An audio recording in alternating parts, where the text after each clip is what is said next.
it is necessary to do a good job of daily protection and maintenance of quicklime ball press. Here we take a look at it together. A ball press in the completion of use every day will be the roller on the remaining materials clean, so as to avoid some corrosive material damage to the roller.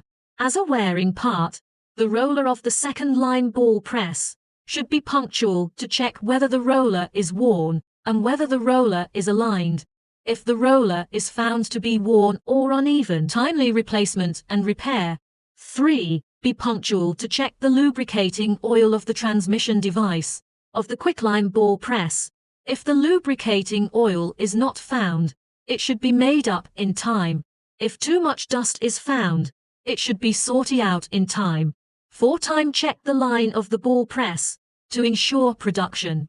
Do a good job in the protection and maintenance of the ball press, not only conducive to improving the production power, saving cost, but also effectively prolong the service life of the ball press, ensure production.